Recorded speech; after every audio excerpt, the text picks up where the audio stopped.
Hello guys, how's it going? My name is Dal, and monks have gotten kind of buffed in patch 9.1.5 PTR, which is probably not what you want to hear, because depending on who you ask, monks might be considered some of the strongest melee in the game for raiding Mythic Plus as well as PvP. But today's buff isn't really to the toolkit of monks, but rather to one of their covenants, the Venthyr Monk Covenant, which for Mistweavers is a fantastic boon since this is actually the covenant that they currently play, but for Brewmaster and Windwalker, most of their recommendations lean away from the Venthyr. So could these buffs potentially make Venthyr a viable choice for the monk class in general? Today I want to explore the covenant in terms of what it offers and the potential that it could have in the future. As per usual, most of you guys watching these videos are not subscribed, and it seems like when I ask you guys to subscribe, you guys do. So subscribe to the channel if you're one of the people watching the videos but are not subbed, hit the bell while you're at it, give the video a thumbs up if you enjoyed this discussion, and let's get into the video.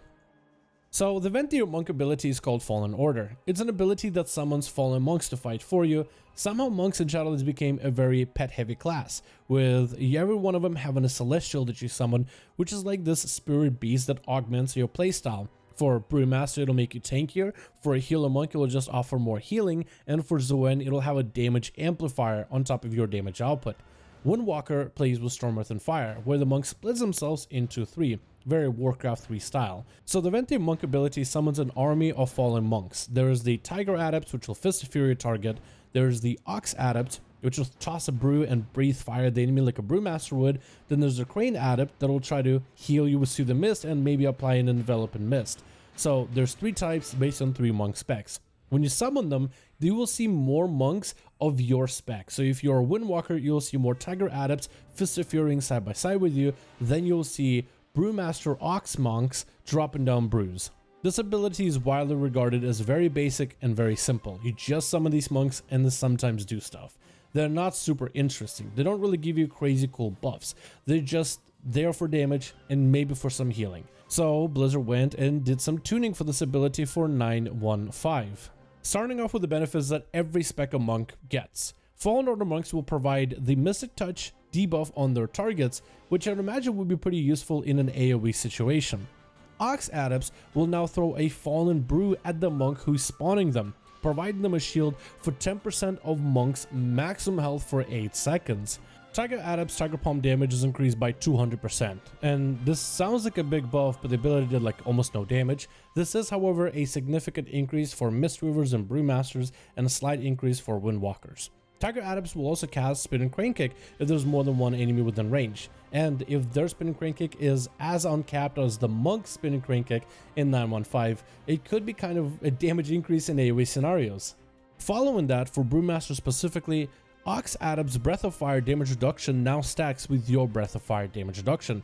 So as a Brewmaster, you'll drop down a keg at the enemy, they're soaked in ale, you'll hit them with a Breath of Fire, and the enemies, while debuffed by Breath of Fire, do 5% less damage to you.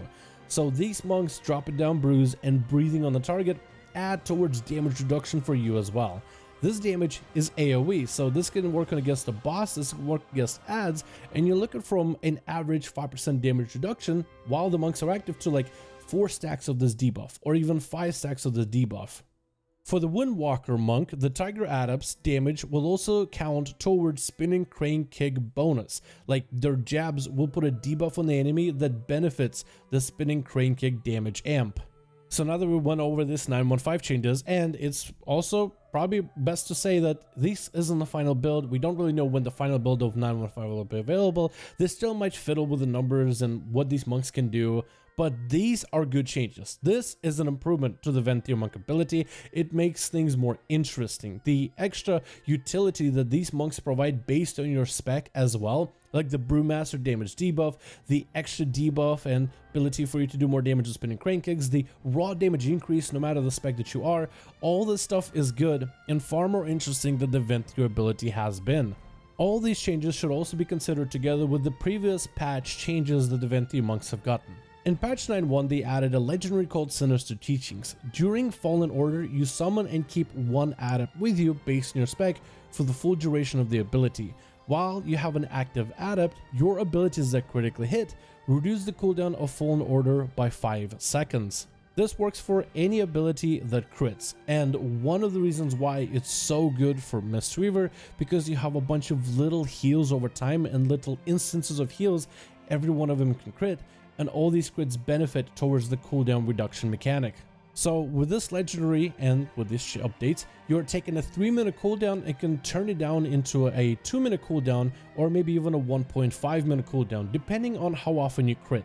And we've seen already in Shadowlands certain cooldowns that are 3 minutes or even 4 minutes. If you can reduce them, that by itself increases the value of those abilities. And I wonder with the changes that the monks have gotten recently, if that could be a value increase just because you can use them more often. Then we could also talk about the hybrid ability, because they're making them a little more hybrid. They're actually providing some kind of other value with the absorb, of course the heal, as well as the damage output for both Brewmaster and Mistweaver. You can also amp these monks even further with a conduit from the Venthyr Covenant that allows the extra damage and extra healing to be added to these monks just for running that conduit. I don't have a high item level version of this, but I imagine if you can get a maximum 252 item level or even higher in future patches, I imagine that these fallen monks will actually scale pretty well because they'll continuously generate extra damage and extra healing over time. But then the question is gameplay. Do these changes offer enough for this to become potentially decent? Because the other covenants for monks like the Necrolord and the Kyrian are pretty strong, so you have quite a lot of things to compete against. For the Mistweaver, it's already a proven strong covenant. It provides a lot of healing, about 20% of your healing with the legendary, with this covenant for Mistweaver has proven to be massive healing output. So for Mistweavers, you're actually gaining damage. You are gaining more damage with the Spin Crane Kick as well as the Tiger Palms. You're also getting some survivability in the form of a shield, so it might not be amazing in terms of the defensive part, but the extra damage you provide, I think that will be pretty noticeable. For Brewmasters, the Monk's Breath does provide a damage reduction. The shield I noticed so far isn't super amazing, but the Breath does provide genuinely good damage reduction. Because there could be moments where I'm taking a ton of damage and then all of a sudden it feels like I'm taking 20% less, and that's because these monks drop their breath on them. The cooldown reduction aspect for Brewmaster I found a little bit more difficult to line up, but also I don't have enough crit on my monk for Brewmaster, and I know that is one of the best stats that do stack quite a bit in PvE content. So it would synergize pretty well if you did run the Slegum. You would be competing against some of the other legendaries for Brewmaster, like the Keg legendary, which is quite a substantial amount of damage, and this damage can become aggro, and holding aggro allows your DPS to really go off and bop every single cooldown, and if you can hold the aggro while your mage combusts on them without any issues, and if you can survive it, then the group is going to be successful. I feel like this potentially could be a legendary where you are going for a bit of a half and half gameplay. You want a little bit of damage in AoE front as well as in single target. Maybe you're playing into the cooldown reduction since your stat is crit for the most part, will be the stat you'll be stacking, but you also want to have some defensive output as well. And this is where the breath damage reduction comes in. Especially if you can have it on a fairly short cooldown, it could be an extra defensive for you to cycle in. The breath, the kegs, that's also all damage. The tiger palms, the spinning crane kicks, and fist of furies also damage. The self-healing with the ox monks as well as the crane monks with a direct heal to you, also some hybrid capability. So I think it could be, and definitely needs more testing, but on paper it sounds like a middle ground option legendary for a potential playstyle for Brewmaster monks. And the fact that if you can reduce it, its cooldown down to a minute or down to a minute 30, I imagine it would make you pretty survivable in trash packs in dungeons in particular. For Windwalker monk, I think it'll be a very tough sell because Kyrian is just that good, Necrolord is just that good. Even Night Fae, while not often played, it still is recommended in a lot of the guides. So for Kyrian, I feel like this would be the hardest, I guess, pitch to make. But I will still try to make that pitch either way, starting off with Critical Strike. Technically, while not the greatest stat for Windwalker monks, you could stack a lot of crit. And if you stack a lot of crit, reducing the cooldown of this Covenant ability, it would be an extra CD for you to rotate into your other cooldowns. As a Windwalker monk, I noticed I don't really do that much damage outside of Zuen and outside of Storm, Earth, and Fire. So this will be an extra ability for you to throw in.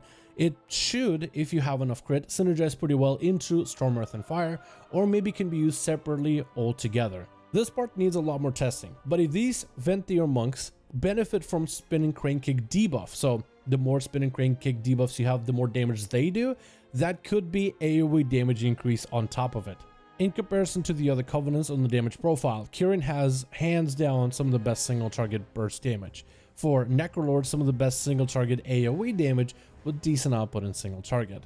Night Fae is like sustained damage the whole time through and through in single and AoE, while this one, whenever I do use it, seems to be more sustained damage rather than burst damage because you're kind of relying on AI to hit the right targets, and whatever abilities they use, whether it's spinning crane kicks or Fist of Furies, is really up to them.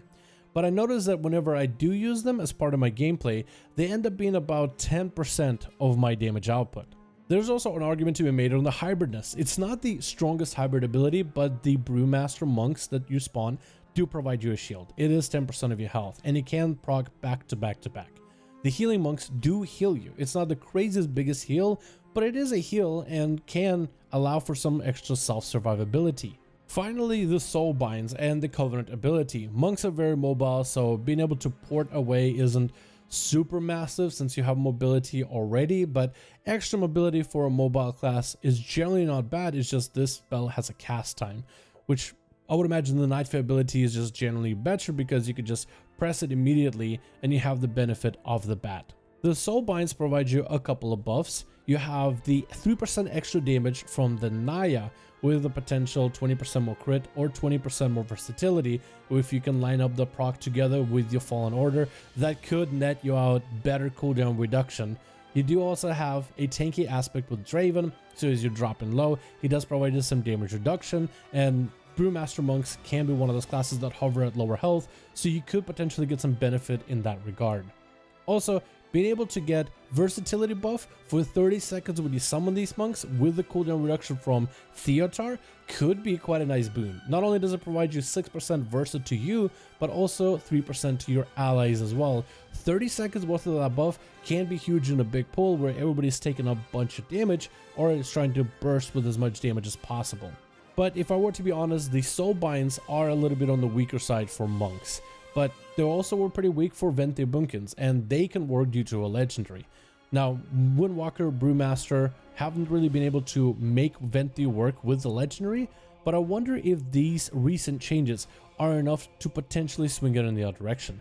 So far, the reception to the Venthyr playstyle has been lukewarm from the monk guide community, but just because the reception is lukewarm at the beginning doesn't mean at some point it can become good. I don't think a lot of us expected for Venthyr Buffs to be good because Venthyr ability for 3 minutes didn't really synergize super well. A legendary dropped and now it's really good. Kyrian or K-Mage was just kind of a bit of a meme, and a lot of players recommended staunchly that you played your mage as a Venthyr for single target or Night Fae for AoE, and in the end the Kyrian meme build became the build that everybody else is playing right now. Even before patch 9.05, Assassination Rogues weren't really super popular, but a slight adjustment to give them refreshers on Slice and Dice and a slight tuning for one legendary allowed them to become one of the best single target melee DPS in the game. We've seen changes that have been small, but in the end had pretty big impact in the overall scope of things. And I wonder if this change with the Venthyr, as well as potential updates in the future, could make it better as an alternative for Windwalker as well as Brewmaster, because this covenant has proven itself to be pretty good for Mistweaver already, there's no doubt about it, but I wonder if it could take that extra step towards Windwalker and Brewmaster accepting this covenant as a potential viable pick in the future. I'm a big fan of trying out wacky, weird builds for covenants, and I tried Windwalker Venthyr for myself before any of these updates. I tried and tried it to make it work, but it just wasn't really adding up. It was really cool thematically to be able to summon this army of monks and Zoan and images to fight the boss or fight a pack of ads, and the crit gameplay with cooldown reduction, it was interesting but also not super impactful. I'm wondering with these changes if it actually could be turned around. Brewmaster defensive benefit, it really impressed me, and I wonder if it's possible with the damage updates that have added recently to make the Venthyr playstyle for Windwalker a little bit more acceptable. But I'll leave it all for you guys. You let me know your thoughts, I gave you mine. Thank you so much for checking out this video. Are you thinking of maybe even trying Windwalker Monk for Venthyr in the future as like a Brewmaster or a Windwalker, because it is very strong for healers? But are you thinking of maybe trying it once we're able to switch out covenants around left and right? Thank you so much for watching. I do hope you guys enjoyed. Let me know your thoughts in the comments below. And as always, I'll see all of you guys in another video.